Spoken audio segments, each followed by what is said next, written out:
Hey guys, and welcome back to Planetside 2, and today I have a pretty good video here on how to farm certification points in Planetside 2 in 2019 here.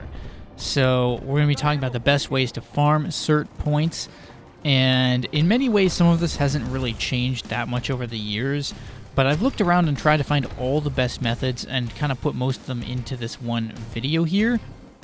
So, starting with the most obvious method, there are a lot of really good methods. I have to say, there are a lot of really good methods, actually, but cert points can be pretty slow in Planetside 2.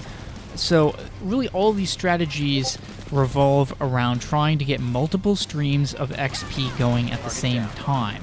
So, it's usually one type of activity, one sort of passive ability, either with a vehicle or a particular class, that you then mix with more active activities like repairing or healing or reviving. And those tend to be how you get the best streams of XP. So starting with the most obvious one, playing as a medic with revive grenades in a large fight such as a biolab is just hands down one of the best ways to get cert points. This one's pretty obvious. You probably didn't need to watch this video to figure that out. Maybe you did, but that hasn't changed too much over the years. It's still one of the best methods. Ideally, you want to use Grenade Bandolier and have as many revive grenades as you can. And then when a bunch of teammates go down, you can just throw one to revive them. And the more teammates you get up, the more cert points you will get. But this method really stacks on how many revives and heals you can get per hour, which again means that if you are at the largest fights, you'll probably get the most optimal results. But if you hang out at small fights, this might not be the best method unless it's like a squad or something where you're all on point and everyone's at close quarters where you can easily heal and revive them. That's kind of the situation you want, is a lot of people right around you. So this is just a great class because you can get both healing and reviving ribbons from the same tool, which are both very easy to get in a big fight. You're also going to want to make sure you have your medic tool upgraded because it performs way better at higher tiers for getting lots of revives very quickly.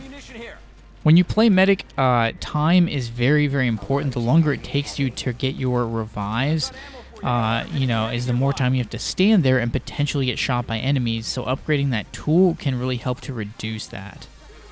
Finally, for the medic, you can either use the nano regen ability to heal allies, or use the deployable that regenerates shield. And the shield regen deployable is nice inside buildings and choke points, mostly because it's rather AFK. You kind of just set the thing up, and then as long as it's there and it doesn't get destroyed, it just does its thing and earns you XP, and you can just be like standing somewhere else, kind of like if you throw an ammo pack. The difference between that and an ammo pack for the engineer is that the shield regen deployable thing, it gets destroyed much more easily. The nano regen is better in that it heals you, so it can increase your uptime for just combat.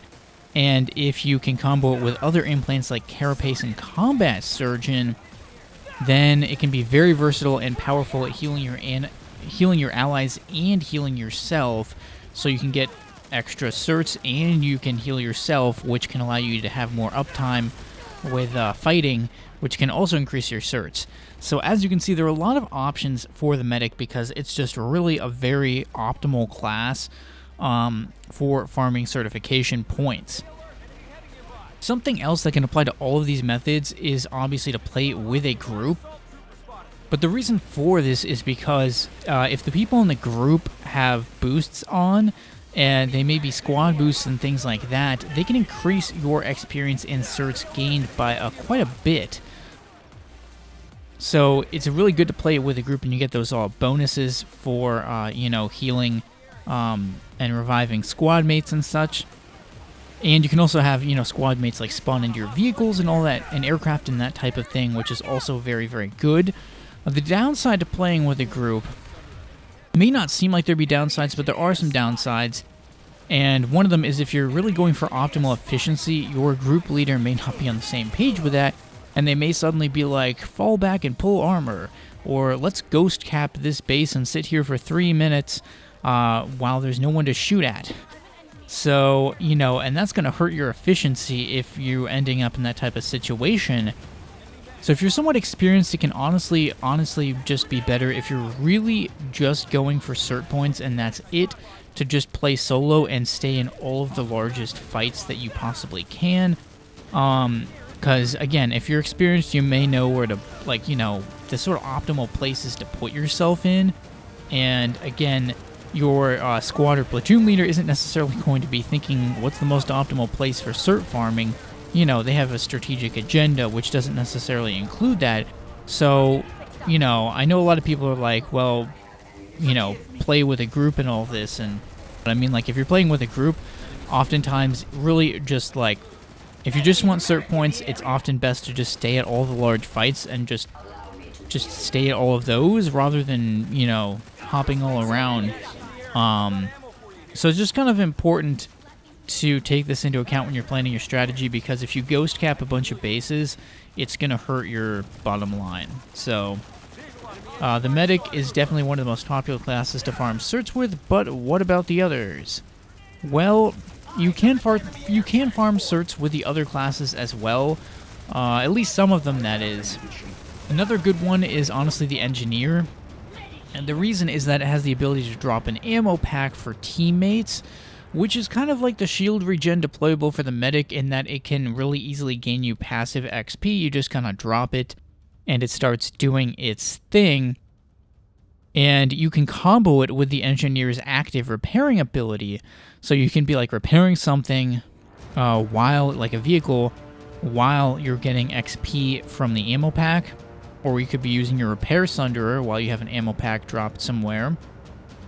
Or you could deploy a sunderer, you know, at a group of vehicles, so infantry can spawn there while you repair the vehicles, and also repair your vehicle and drop an ammo pack. So, and you could also have a deployable out as well, like, you know, a Spitfire or something. So there's a lot of different ways you can go about doing all this stuff.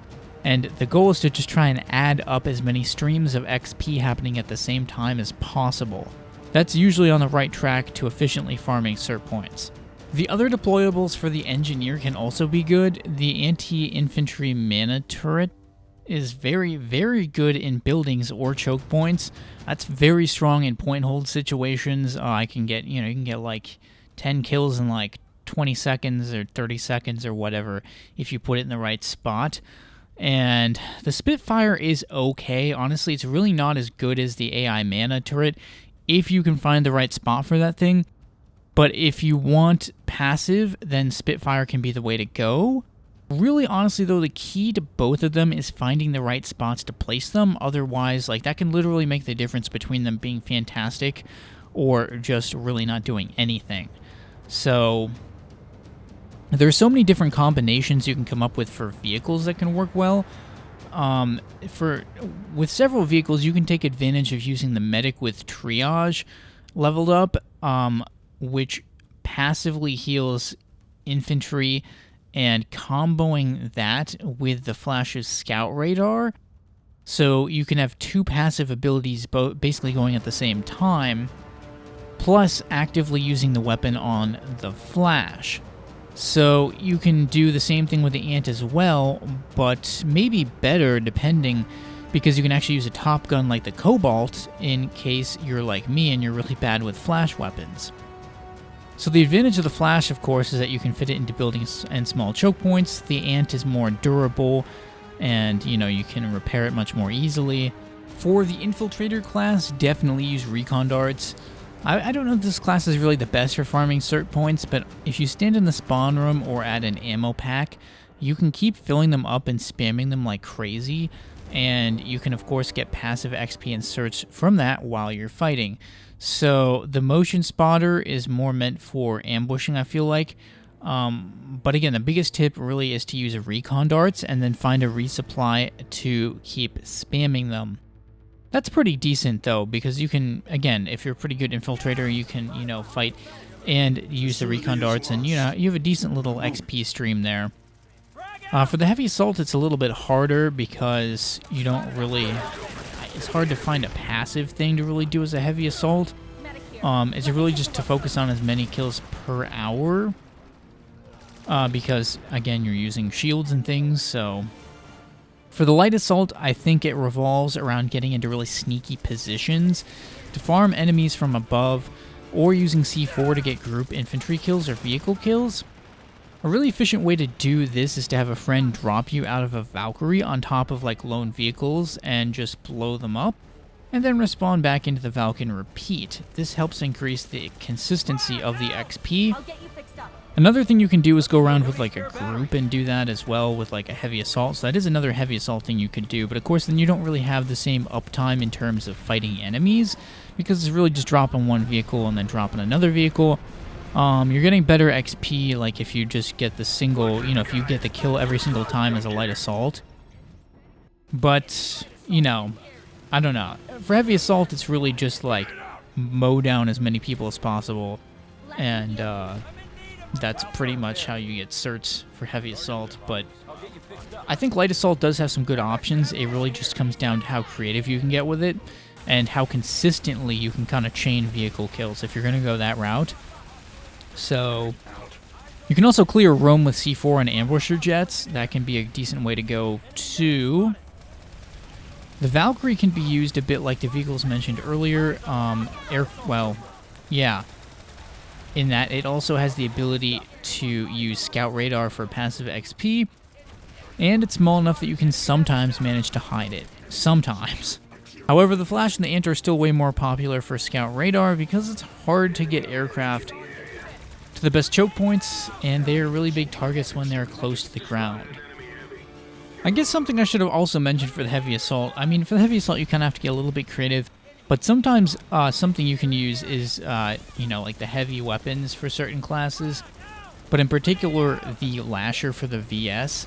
That can be a pretty decent one. Again, very situational, but if you get the Lasher into the right situation, that thing can definitely farm some XP as well. So you kind of just have to be on the lookout and kind of just use like your own awareness as to like when it's time to like break out the right things for the right techniques. So I don't even think I have to mention that the Liberator can also be really good for farming certs, but I've almost never used the Liberator very much, and obviously you need a friend to help you out. So I can't really speak too much about the Liberator, but like there are people who seriously farm stuff with the Liberator. So finally, for the max, I would put on whatever the most devastating close range weapon is for your faction, and then find a large fight with a good choke point. Make sure you have an engineer around to heal you, and just try to blap as many people as fast as possible. As far as implants that may be helpful, it's usually the ones that will help you stay alive, especially as a medic. Although, if you have Carapace and Combat Surgeon, it usually seems obvious to use those, as they increase the amount of nano-regen healing you can do, both to yourself as well as as allies. So, you know, it increases your uptime while getting healing XP and ribbons from healing friendlies, so that increases your cert gain. And any implants that help survival or increased uptime are good because they will help reduce the amount of time that you're reloading or respawning, which can cut into your certs per hour. While doing any of the infantry methods I mentioned above, I often like to just pull a Sunderer and leave it near a good fight, and deploy it obviously, because that way if you have a good spot, it will also be passive XP and certs from lots of people deploying there, and it can be kind of a fun little thing to just try and figure out where the best spot is going to be and deploy it there to try and get as much XP as possible. Sunderers are also so cheap at 200 nanites that you should be definitely placing them if you aren't using your nanites for something else, because they can basically just be passive cert points.